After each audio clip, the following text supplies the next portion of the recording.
Assalamualaikum warahmatullahi wabarakatuh. Alhamdulillah wassalatu wassalamu ala Rasulillah wa ala alihi wa sahbihi wa mawalah, amma ba'du. Melanjutkan tadabbur atau tafsir Surat An-Nisa ayat 105. Allah berfirman, A'udzu billahi minasy syaithanir rajim.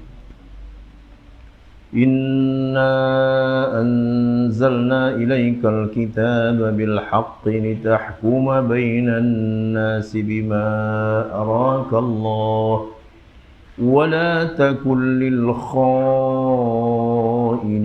khasima wastaghfirillah innallaha kana ghafuran rahima. ولا تجادل عن الذين يختانون أنفسهم إن الله لا يحب من كان خوانا أثيما يستخفون من الناس ولا يستخفون من الله وهو معهم إذ يبيتون ما لا يرضى من القول وَكَانَ اللَّهُ بِمَا يَعْمَلُونَ مُحِيطًا. Sesungguhnya kami telah menurunkan kepadamu Alkitab bil haqqi, dengan benar, litahkuma bainan nas, supaya kamu menghakimi atau menghukum di antara manusia dengan apa yang telah Allah nampakkan kepadamu, atau dengan apa yang Allah telah wahyukan kepadamu. Dan janganlah kamu menjadi penantang orang-orang yang tidak bersalah. Wala takun lil khainina khasima. Janganlah engkau menjadi penantang orang-orang yang tidak bersalah karena membela orang-orang yang berkhianat. Karena membela orang-orang yang berkhianat. Jadi jangan menjadi penantang orang yang tak bersalah dikarenakan membela orang-orang yang berkhianat. Wastaghfirillah, minta ampunlah kepada Allah. Innallaha kana ghafuran rahima, sesungguhnya Allah Maha Ghafur dan Maha Rahim. Wala tujadil 'anil ladzina yakhtanuna anfusahum, jangan kamu berjidal atau berdebat untuk membela orang-orang yang mengkhianati dirinya. Jadi jangan berdebat untuk membela orang-orang yang mengkhianati dirinya. Sesungguhnya Allah tidak menyukai orang-orang yang selalu berkhianat, athima, bergelimang dosa. Yastakhfuna minan nas, mereka bersembunyi dari manusia tetapi mereka tidak bisa bersembunyi dari Allah, padahal Allah beserta mereka ketika pada suatu malam mereka menetapkan keputusan rahasia yang Allah tidak ridhoi. Dan adalah Allah Maha mengetahui, Maha meliputi ilmunya terhadap apa yang mereka kerjakan. Ya, ini beberapa ayat, 1, 2, 3, 4 ayat dari mulai 105 dan seterusnya. Nah, mari kita lihat penjelasan dari tafsir Ibnu Katsir. Jadi Allah berfirman, berbicara kepada Rasulnya Muhammad sallallahu alaihi wasallam, Inna anzalna ilaikal kitaba bil haqq, kami telah menurunkan kepadamu Alkitab membawa kebenaran, yakni ia hak dari Allah. Artinya kitab itu adalah al-haq dari Allah, kebenaran, berisi kebenaran dalam perintah dan tuntunannya. Tujuannya apa kata Allah? Tujuannya litahkuma bainan nasi bima arakallah, untuk kamu hukum, untuk kamu adili di antara manusia sesuai dengan apa yang Allah tunjukkan kepadamu, sesuai dengan Allah wahyukan. Sebagian ulama usul menjadikan ayat ini sebagai dalil untuk menetapkan Nabi berhak menetapkan hukum dengan ijtihad. Nah, karena tadi kan agar kamu ya Muhammad menghukum di antara manusia dengan apa yang Allah tunjukkan kepadamu. Nah, jadi artinya apa? Rasulullah itu boleh berijtihad, gitu ya. Rasulullah itu boleh berhak berijtihad, artinya menetapkan hukum menurut ijtihad Nabi sendiri. Mereka juga berdalil dengan hadis yang terdapat ya dalam Sahihain, hadis Hisham bin Urwah dari ayahnya, dan seterusnya sanadnya dari Ummu Salamah.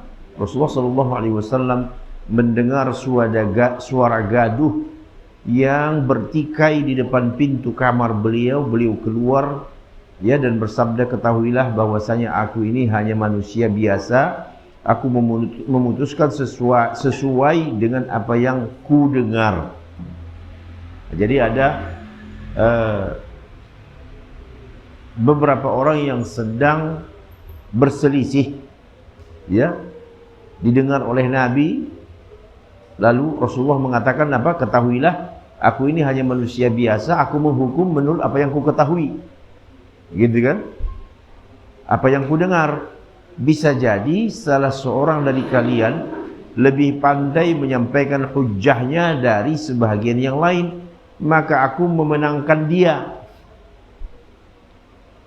Barang siapa yang ku menangkan atas hak seorang muslim, artinya di orang yang dimenangkan oleh Rasulullah ternyata mengambil hak orang lain, lawannya, ingat, maka itu sejatinya potongan dari api neraka. Ya, silakan ambil atau tinggalkan. Nah, jadi dua keterangan ini, satu ayat Al-Quran tadi yang kita baca dengan satu hadis Nabi, dua-duanya dijadikan sebagai dalil oleh sebahagian fuqaha bahwa Nabi itu SAW boleh berijtihad. Berijtihad ini tahu kan Pak, maksudnya menetapkan hukum berdasarkan pendapat sendiri, begitu. Jadi ulama-ulama berijtihad ya sesuai dengan ilmunya, apa yang dia ketahui dari Quran, dari hadis, dan permasalahan yang diajukan kepadanya. Nah, itu namanya ijtihad. Imam Ahmad meriwayatkan dari jalur Ummu Salamah bahwa ia berkata, ada dua orang Ansor datang mengadukan sebuah kasus kepada Rasulullah soal waris. Ya, soal waris di antara keduanya pada masa lalu, sementara keduanya itu sama-sama tidak punya bukti.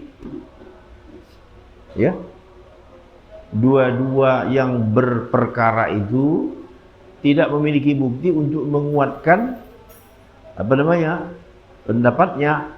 Dia hanya mengklaim saja, gitu kan. Nah, maka Rasulullah berkata, kalian mengadukan persengketaan kepadaku dan aku tidak lain hanyalah manusia biasa. Nah, bisa jadi sebahagian kalian lebih pintar menyampaikan hujahnya daripada sebagian yang lain, sementara aku memutuskan di antara kalian berdasarkan apa yang ku dengar. Tapi ingat, siapa yang aku menangkan perkaranya dari hak saudaranya, bisa dipahami kan? Yang satu menang, yang satu kalah, kan begitu. Hendaklah ia tidak mengambilnya. Sebab itu tidak lain hanya potongan api neraka yang akan dibawanya sebagai kalung di lehernya kelak pada hari kiamat. Nah, jadi ini ngeri sekali ya. Artinya berperkara ternyata ya gugatan itu sebenarnya salah. Nah, bagaimana? Berarti mengambil hak orang. Betul kan?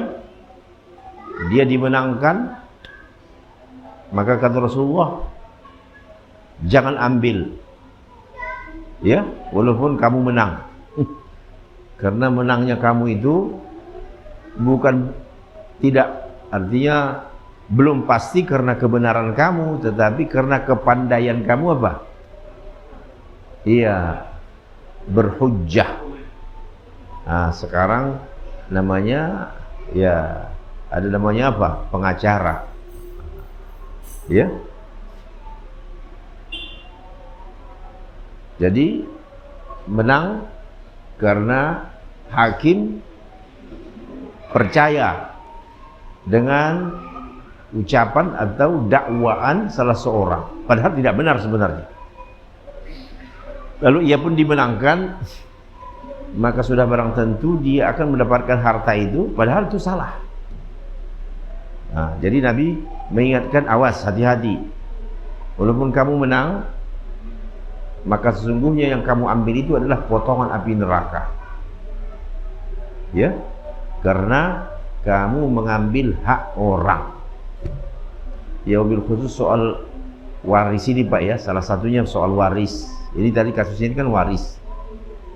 Ya, bisa saja ya di antara orang yang bersaudara ini ya apa namanya,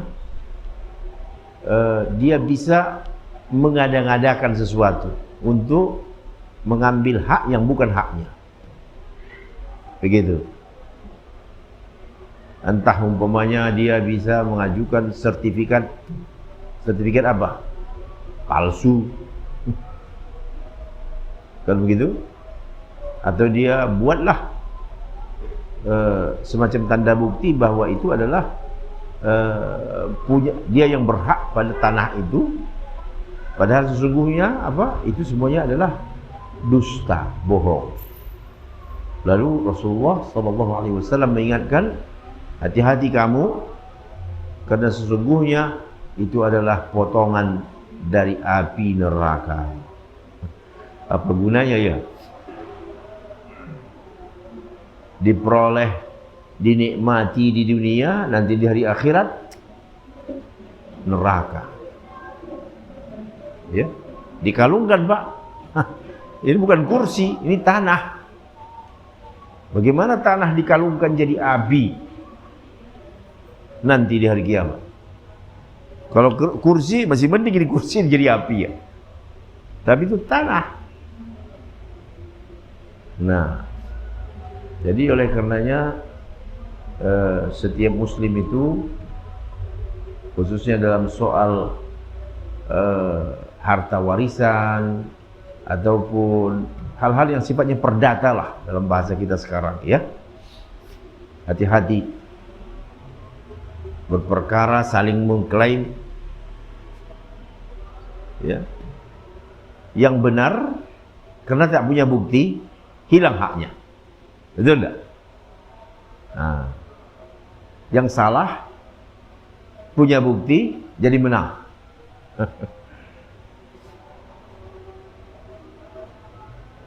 Di zaman kita ini kan penggandaan sertifikat itu ya, sertifikat tanah itu, la haula wala quwwata illa billah, ngeri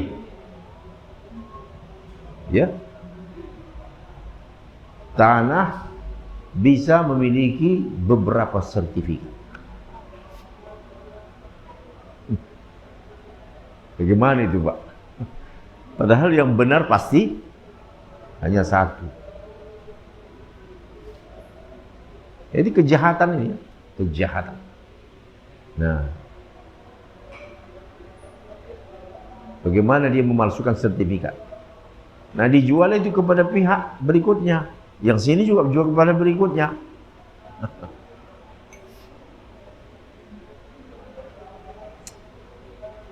Kebetulan ya di antara mereka ini membeli sertifikat yang palsu. Sudah belinya juga gitu. Yang ini juga beli juga. Jadi satu tanah, sebidang tanah dijual beberapa kali. Nah, pada gilirannya apa? Saling mau menggunakan tanah itu. Ya, dibawalah ke pengadilan. Bahkan ya kadang-kadang ya pengadilan pun tidak bisa menghukumnya. Jadi akhirnya tanah itu ya harus dia apa? Ya tawakuf istilahnya kalau bahasa fikihnya. Ya, artinya di stop, siapapun dua belah pihak tidak bisa mengklaim itu.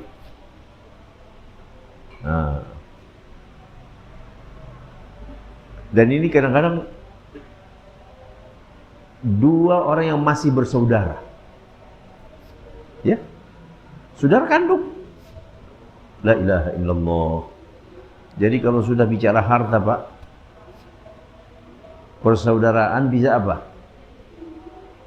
Bisa runtuh. Ukhuwah persaudaraan, kerabat bisa putus.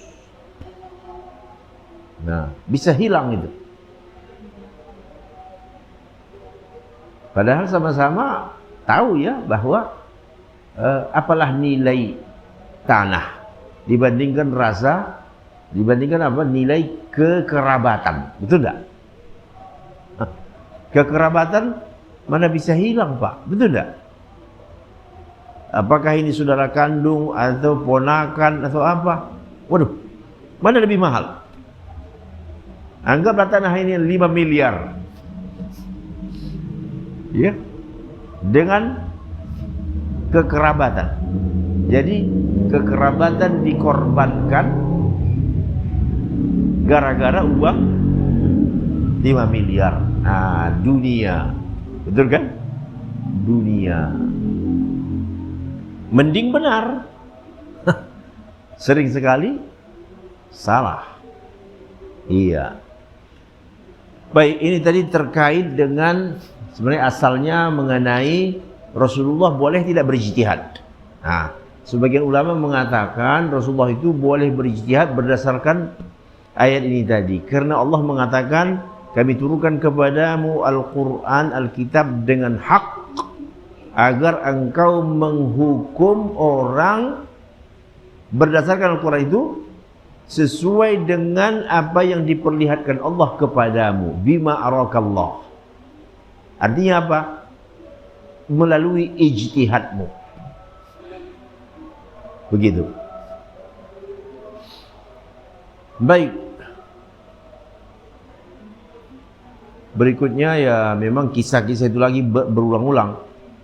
Nah ini ada sedikit beda kasusnya. Beberapa orang Ansor berperang bersama Rasulullah di sebagian peperangan. Lantas baju perang salah seorang dari mereka dicuri. Yang tertuduh adalah laki-laki Ansor. Ya. Dicuri, baju perang itu tadi dicuri, yang tertuduh adalah laki-laki Ansor. Pemilik baju perang datang kepada Rasul berkata, Tu'mah bin Ubayriq mencuri baju perangku. Baju perang itu mahal loh, Pak. Betul gak? Iya. Manakala pencuri mengetahui hal itu, ia mengambil baju perang dan meletakkannya di pintu rumah laki-laki yang tidak tahu menahu, dan ia berkata kepada beberapa orang dari keluarganya, sesungguhnya aku menyembunyikan baju perang dan meletakkannya di rumah si fulan dan ia ada di sana. Mereka pergi kepada Nabi di malam hari dan berkata, wahai Nabiullah, teman kami telah bersalah. Teman kami tidak bersalah. Nah, saya ulang. Teman kami tidak bersalah. Pemilik baju perang itu adalah si fulan. Kami tidak tahu hal itu. Kami tahu hal itu. Bebaskan teman kami di depan manusia, belalah dia, karena bila engkau tidak membelanya maka ia bisa celaka. Maka Rasulullah SAW bangkit dan membebaskannya dari tuduhan di depan orang. Lalu Allah pun menurunkan ayat ini. Inna anzalna ilaikal kitaba bil haqq litahkuma bainan nas bima arakallah. Jadi Allah turunkan kepadamu Al-Quran dengan benar agar engkau menghukum di antara manusia yang tadi bersengketa itu sesuai dengan apa yang Allah tunjukkan kepadamu. Kemudian Allah berfirman kepada orang-orang yang datang kepada Rasulullah dengan menyimpan kedustaan. Jadi orang yang datang ke Rasulullah ini ada juga yang menyimpan apa? Dusta. Yastakhfuna minan nas. Mereka bersembunyi dari manusia tetapi mereka tidak bersembunyi dari Allah, yakni orang yang datang kepada Rasulullah dengan menyembunyikan kebohongan, membela orang-orang yang berkhianat. Kemudian Allah berfirman, "Wa man ya'mal su'an aw yadhlim nafsah," barang siapa yang mengerjakan kejahatan atau menganiaya dirinya, yakni orang-orang yang datang kepada Rasulullah dengan menyembunyikan kebohongan. Kemudian Allah berfirman, "Wa may yaksib khati'atan aw itsman tsumma yarmi bihi bari'an faqad ihtamala buhtanan wa itsman mubina." Barang siapa yang mengerjakan kesalahan atau dosa kemudian dituduhkannya kepada orang yang tidak bersalah, dia telah berbuat suatu kebohongan dan dosa yang nyata, yakni orang yang mencuri dan orang yang membelanya. Ya, orang yang mencuri dan yang membelanya. Ini pernyataan yang aneh. Demikian kata Mujahid dan seterusnya menyebutkan tentang ayat ini turun pada seorang pencuri dari Bani Ubayriq, sekalipun pemaparan mereka berbeda namun tetap mirip.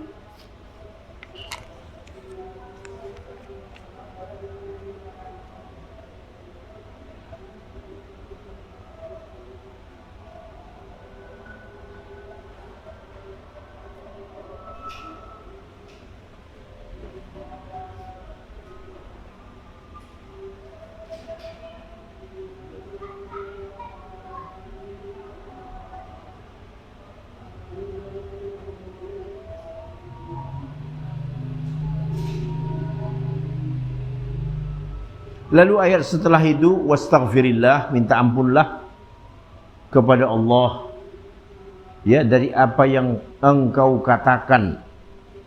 Innallaha kana ghafurar rahima, sungguhnya Allah Maha Pengampun lagi Maha Penyayang. Wala tujadil, jangan kamu berdebat untuk membela orang-orang yang mengkhianati dirinya. Sesungguhnya Allah tidak menyukai orang-orang yang selalu berkhianat lagi bergelimang dosa. Ya.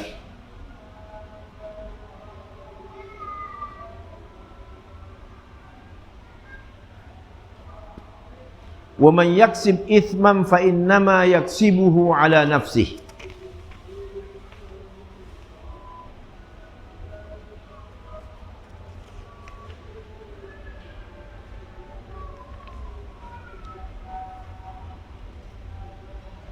Memang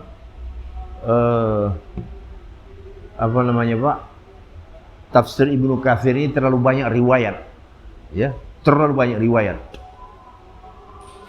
Sebagian ulama ada yang meringkas, ya, jadi ringkasan, ya, karena terlalu banyak riwayat dan itu berulang-ulang kan. Jadi ada kitab-kitab yang datang belakangan, ya, memilih riwayat itu diringkas saja, satu sudah cukup. Ya, atau beberapa riwayat yang dinilai kuat gitu.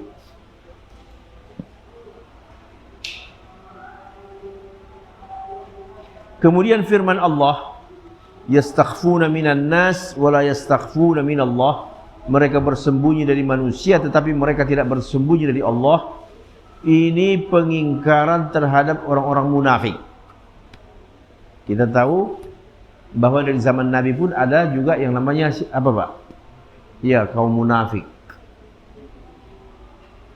Mereka ini bagaimana menyembunyikan keburukan-keburukan mereka dari manusia agar manusia tidak mengingkari mereka, tidak membenci mereka.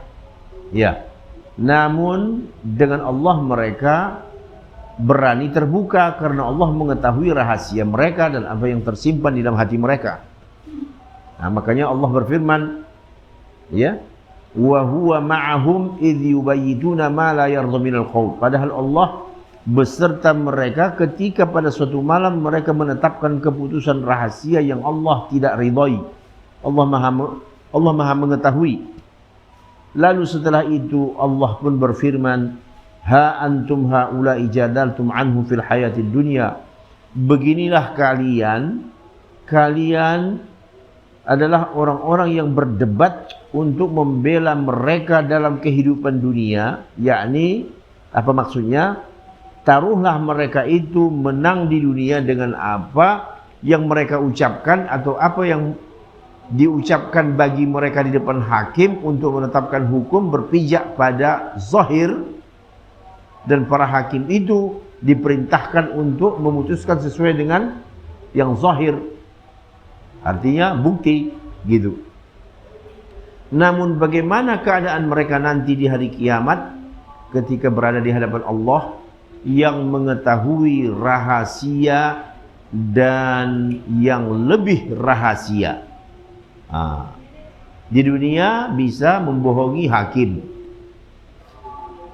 tetapi nanti di hari akhirat akan ditampakkan Allah apa?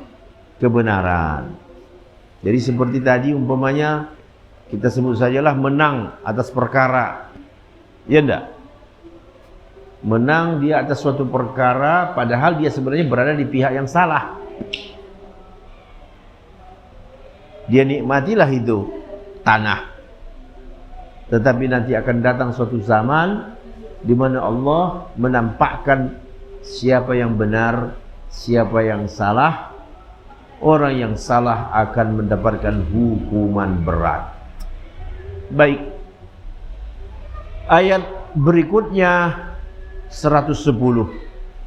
Wa may ya'mal su'an aw yadhlim nafsahu thumma yastaghfirillah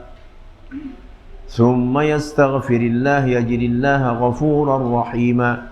Barang siapa yang mengerjakan kejahatan dan menganiaya dirinya lalu ia memohon ampun kepada Allah, niscaya ia mendapati Allah Maha Pengampun lagi Maha Penyayang. Nah, begitu. Jadi tafsirnya bagaimana?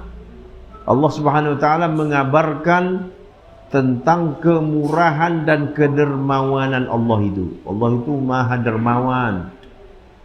Siapa yang bertaubat kepadanya maka Allah akan menerima taubatnya dari dosa apapun. Allah Ta'ala berfirman, wa man ya'mal su'an aw yadhlim nafsahu thumma yastaghfirillah yajidillaha ghafurar rahima. Barang siapa mengerjakan kejahatan dan menganiaya dirinya lalu ia memohon ampun kepada Allah, maka ia mendapati Allah Maha Pengampun. Ini ada riwayat lagi, Ali bin Abi Talhah meriwayatkan dari Ibnu Abbas bahwa ia berkata tentang ayat ini, Allah mengabarkan kepada hamba-hambanya perihal apa itu? Kesantunan, maaf, kemurahan, luasnya rahmat dan ampunan Allah. Barang siapa yang melakukan satu dosa kecil atau besar, kemudian dia meminta ampun kepada Allah, niscaya akan dia dapati Allah itu Maha Pengampun lagi Maha Rahim. Kan begitu? Iya.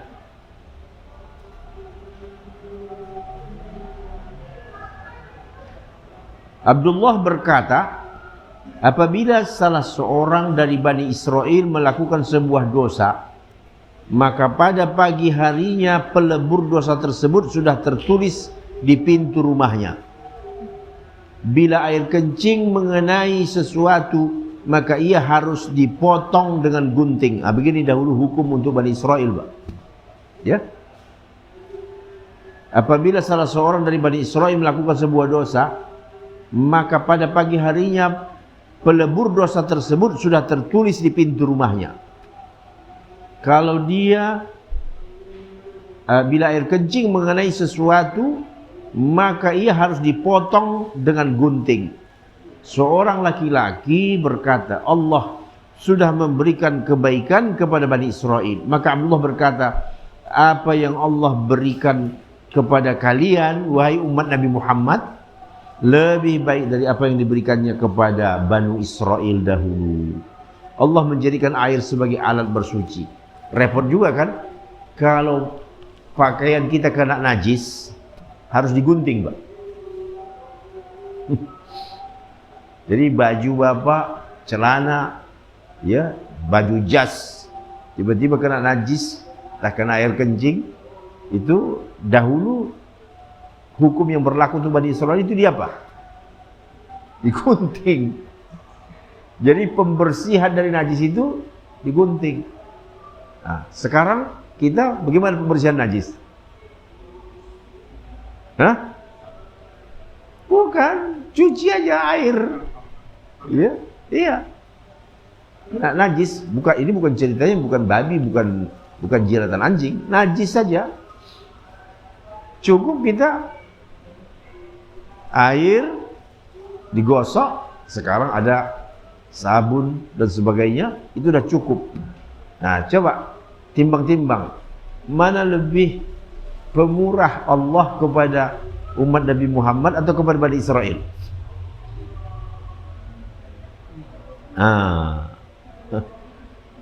Ya, jauh lebih murah Allah. Kan repot ya Pak ya, jas mahal-mahal kena najis, pembersihannya dengan digunting. Ya Allah. Tapi itu hukum yang berlaku dulu. Iya. Jadi karpet, apapun umpamanya, sajadah kena najis harus gunting.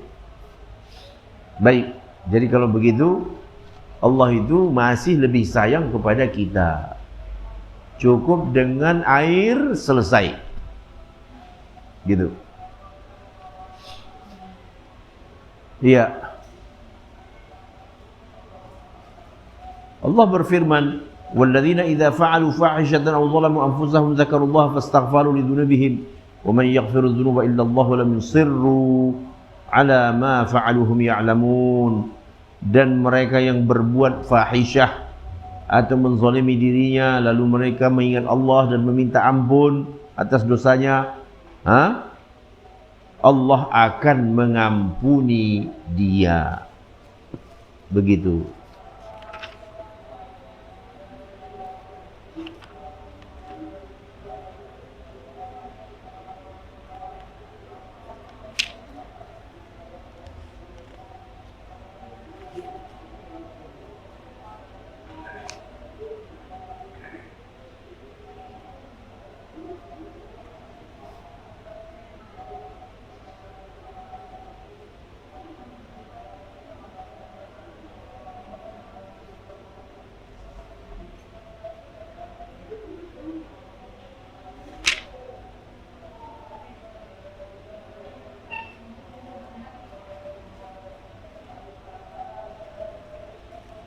Selanjutnya firman Allah,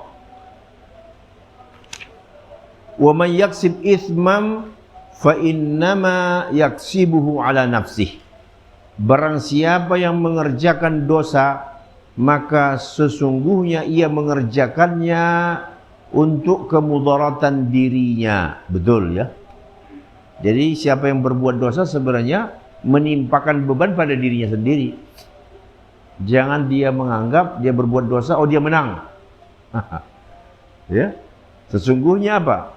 Dia menimpakan beban pada dirinya sendiri, karena dosa itu nanti akan apa? Dipertanggungjawabkan di hari kiamat. Bicara tanggung jawab, mana lebih bagus dipertanggungjawabkan di dunia itu di akhirat, Pak? Makanya dulu kan kisah-kisah ada orang berbuat zina, datang mengadu ke Rasulullah, minta dia apa? Minta dihukum. Padahal dia tahu hukumannya apa? Rajam. Coba bayangkan Bapak itu. Dia minta dirajam, mati, rajam itu mati. Nah,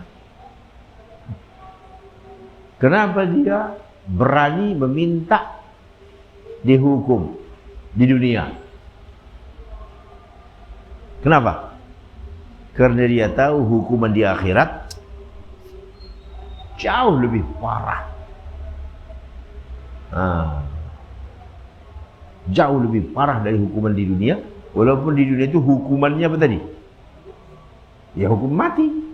Ya orang dilemparin hukum rajam. Bisa membayangkan logika kan itu? Ya.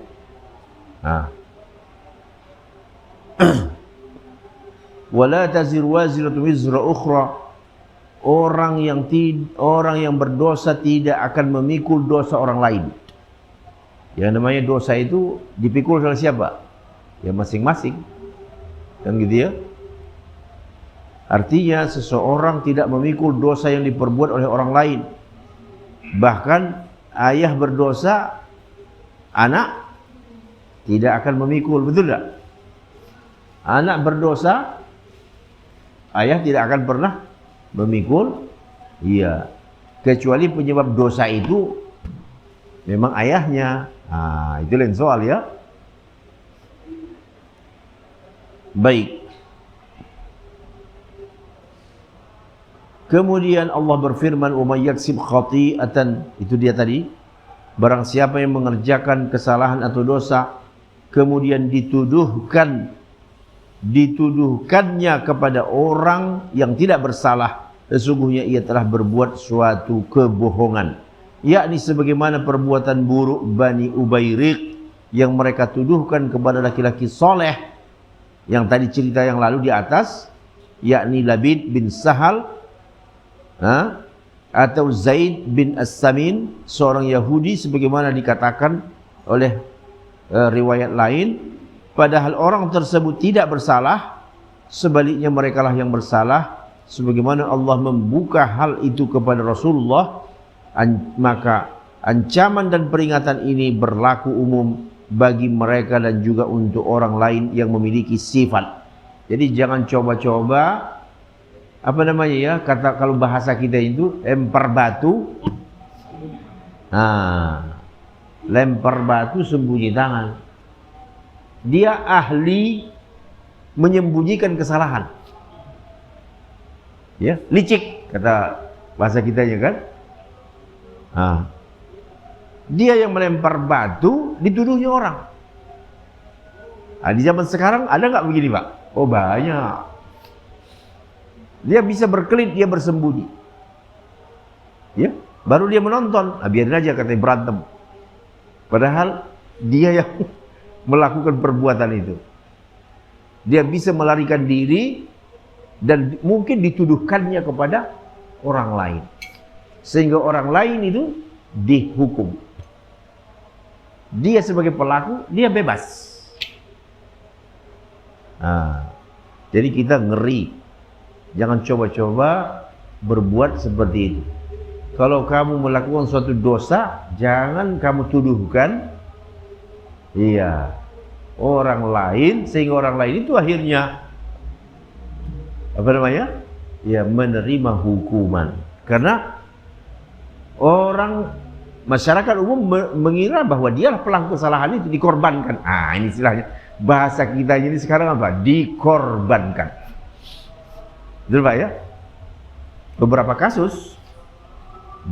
kasus terjadi. Ya. Siapa pelaku maksiat, siapa yang dihukum, jadi dikorbankan. Jadi apa yang terjadi di dunia kita saat ini, sebenarnya kalau kita mau merujuk ke kitab suci kita, sejarah masa lalu, itu semuanya akan ada jawaban. Orang-orang yang menuduh orang lain berbuat salah, dia bersembunyi. Begitu. Jadi ada namanya orang yang dikorbankan dalam setiap peristiwa. Ya. Padahal otak dari peristiwa itu sebenarnya hebat otaknya, tapi dia nggak kelihatan. Wah, ini nanti otaknya ini nanti yang dihajar dalam neraka ini. Ya.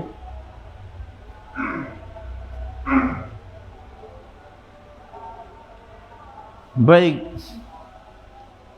Kemudian ancaman dan peringatan ini berlaku umum bagi mereka dan juga orang lain yang memiliki sifat yang sama dengan mereka, melakukan kesalahan yang sama dengan mereka, maka hukumannya sama dengan mereka. Firman Allah, "Walaula fadlullahi 'alaika wa rahmatuhu lahammat ta'ifatum minhum an yudilluk wa ma yudilluna illa anfusahum wa ma yadurrunaka min syai'." Sekiranya bukan karena karunia Allah dan rahmatnya kepada kalian, tentulah segolongan dari mereka berkeinginan keras untuk menyesatkanmu. Sebagian mereka berkeinginan keras untuk menyesatkanmu, tetapi mereka tidak menyesatkan melainkan dirinya sendiri. Mereka tidak dapat membahayakanmu sedikit pun. Kenapa? Allah menjaga. Begitu. Jadi ini semacam keterangan, walaupun ada usaha dari pihak musuh ingin mengorbankan kamu, tetapi gagal karena Allah jaga. Begitu. Ya. Imam Ibnu Abi Hatim berkata dengan sanadnya terus, ya,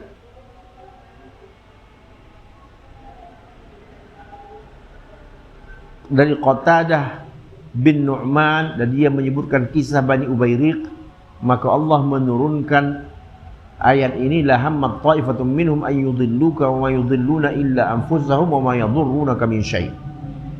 Itu artinya manakala mereka memuji Bani Ubayriq dan mencela Qatadah karena menuduh mereka sementara mereka itu orang-orang soleh dan bersih dari tuduhan, padahal perkaranya tidak seperti yang mereka sampaikan kepada Rasulullah. Oleh karenanya Allah menurunkan penyelesaian masalah tersebut dan solusinya kepada Nabi-Nya sallallahu alaihi wasallam.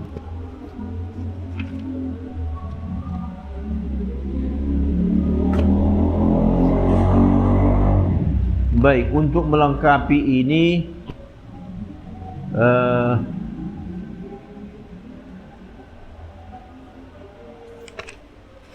memang kebanyakan riwayat, Pak.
Kita ulang sedikit. Bani Ubayriq berkata, ya, sementara kami masih mencari-cari di kampung tersebut, demi Allah kami tidak melihat teman kalian Labid, melainkan orang laki-laki yang soleh dan baik. Begitu mendengar tuduhan itu, Labid langsung menghunus pedangnya dan berkata, aku mencuri. Demi Allah kalian benar-benar akan merasakan pedang ini, atau kalian buktikan tuduhan pencurian itu. Mereka berkata, menyingkirlah kau dari kami, bukan kau orangnya. Maka kami bertanya di kampung tersebut hingga kami tidak ragu lagi bahwa merekalah pelakunya. Pamanku lantas berkata kepadaku, wahai ponakanku, sebaiknya kau datang kepada Rasulullah dan kau sampaikan hal ini kepada beliau. Qatadah berkata, maka aku datang kepada Rasulullah dan menceritakannya, ya, dan aku sampaikan sesungguhnya ada anggota keluarga kami, mereka menyerang pamanku Rifa'ah bin Zaid, mereka melobangi tempat minum miliknya dan mencuri senjata dan makanannya. Perintahkan kepada mereka untuk mengembalikan senjata kami, adapun makanannya kami tidak membutuhkannya. Nabi berkata, aku akan perintahkan mereka melakukan hal itu. Baik hadirin dirahmati Allah Subhanahu wa taala, kembali kita kepada inti persoalan bahwa Rasulullah boleh berdasarkan ayat yang tadi pertama itu, dan ini merupakan pendapat sebahagian para ahli fikih, Rasulullah itu boleh berijtihad. Ya. Artinya sebelum turun wahyu, Pak. Ya. Rasulullah boleh berijtihad. Tadi kan Nabi mengatakan apa? Aku ini manusia biasa, aku menghukum sesuai dengan apa yang kulihat, kan gitu? Sesuai dengan apa yang kulihat. Maka barang siapa di antara kamu yang memenangkan perkara karena dia lebih ahli berhujjah, maka ingatlah bahwa itu adalah sebenarnya potongan api neraka. Nah, sebenarnya intinya di situ bahwa Rasul boleh berijtihad.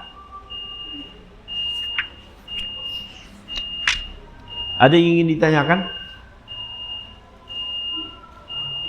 Silakan, Pak.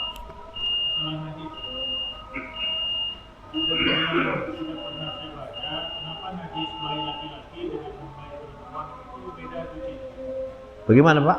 Mani? Apa? Najis? Kencing. Kencing bayi perempuan. Oh, ya, kencing bayi. Ya. Itu lebih najis yang perempuan seperti itu. Kok bisa begitu? Iya, ini apa namanya? Bukan lebih najis ya, cara membersihkannya. Cara membersihkannya kalau kencing bayi perempuan itu sampai basah. Sementara kencing bayi laki-laki itu cukup dia apa? Dipercikkan aja air. Nah. Hah? Iya, kalau bayinya hanya menyusu, belum makan makanan. Kalau sudah makan makanan, semuanya sama. Harus dibersihkan, gitu. Nah, ini kadang-kadang, Pak, perlu penelitian ini, perlu riset ini. Ya. Dari secara apa namanya ya? Secara fisiologi pasti ada rahasianya. Kenapa membersihkan kencing bayi laki-laki berbeda dengan kencing bayi perempuan? Pasti akan ditemukan. Nah, jadi apa yang dikatakan oleh Rasulullah SAW itu tidak begitu-begitu saja. Namun sampai sekarang secara medis ataupun secara biologis, ya, belum ada penelitian. Ini penting juga ini, ya. Ini sudah barang tentu terkait dengan apa? Ilmu kedokteran, kadang berkaitan dengan apa namanya? Ya, tubuh manusia, anak laki-laki dan anak perempuan. Tapi itu tadi dia persyaratannya, selama makanan bayi itu masih berupa susu ibunya, belum lagi makan bubur gitu. Kalau sudah makan bubur, ya sudah kembali sama statusnya, harus dibersihkan. Ya, silakan, Pak. Ke ayat tadi, di lapangan kadang-kadang kita memang ada namanya penasihat hukum, Ustaz, ya. Nah, biasanya kita bersalah, waktu kita ngaku bersalah, cuma dari penasihat hukum, dari kesalahan kita itu meminimalkan kesalahan, bukan dari jalur hukum ya, meminimalkan hukuman lah istilahnya gitu. Iya. Bukan memutar balikan hukuman. Tapi kadang-kadang malah penasihat hukum, Pak, ini kita itu nanti malah lebih berat. Bapak yang ini aja supaya Bapak bebas. Itu gimana Pak Ustaz? Itu nanti maaf nih. Iya. Yang saya hukumnya seperti apa, yang penasihat hukum seperti apa kayaknya? Iya, mungkin berbeda meminimalkan hukuman dengan memutar balik. Yang berbahaya itu memutar balik, yang salah bisa jadi benar, yang tidak berhak bisa menjadi berhak karena kelihayan. Dan memang ada artinya keahlian, ini bukan keahlian sih Pak ya, kelicikan. Ada kelicikan orang-orang tertentu. Ini tadi yang seperti diingatkan dalam ayat, di dalam beberapa ayat ini kan, diingatkan bahwa ya kamu membela orang yang berkhianat, udah tahu salah dibela. Tapi kalau hanya sekedar mengurangi ya hukuman, tetap saja ada resiko, tetapi tidak seberat ya kalau dia tidak mengerti persoalan itu. Nah, kalau sebatas ini barangkali ya masih dibolehkan, ya. Begitu. Jadi ini memang harus dibagi-bagi ini. Jadi ada apa namanya, pembagiannya, detailnya itu. Apakah dalam persoalan itu dia merubah yang salah bisa jadi benar, yang tak berhak menjadi berhak, atau sebatas sebenarnya dia harus kena hukum ya hukum, tetapi supaya tidak kena sampai hukuman yang terberat. Begitu. Ya masih ditolerir lah gitu ya. Fungsi ini pembela ini tadi kan fungsinya melihat sisi-sisi kebenaran pada orang yang dituduh. Melihat sisi-sisi kebenaran pada orang yang dituduh. Tapi ya kejujuran kadang-kadang bisa berubah. Ya. Namanya manusia begitulah. Berusaha ingin senantiasa menang. Ya, bukan hanya sekedar menerima kesalahan yang ringan, hukuman yang ringan, tidak. Tapi bagaimana supaya kalau perlu ya dibalik itu. Ya, mudah-mudahan Allah menjauhkan kita dari sifat ini, karena hari akhirat adalah hari pengadilan yang paling adil. Tidak ada sesuatu yang tersembunyi nanti di hari kiamat. Seseorang mati dibunuh, siapa pembunuhnya, semuanya nanti apa? Akan ketahuan. Ya, semuanya ya detail nanti kan, ditunjukkan aslinya. Walaupun di dunia mungkin ada yang dihukum, tetapi ya ada yang dikorbankan, ada yang dilindungi, kan begitu. Tetapi hari akhirat semua akan ketahuan. Hukumannya mana lebih ngeri? Wah, lebih ngeri hukuman akhirat itu. Baik, mungkin kita cukupkan sampai di sini dahulu. Kita akhiri dengan doa kafaratul majlis. Subhanakallah bihamdik, asyhadu an la ilaha illa anta, astaghfiruka wa atubu ilaik. Assalamualaikum warahmatullahi wabarakatuh.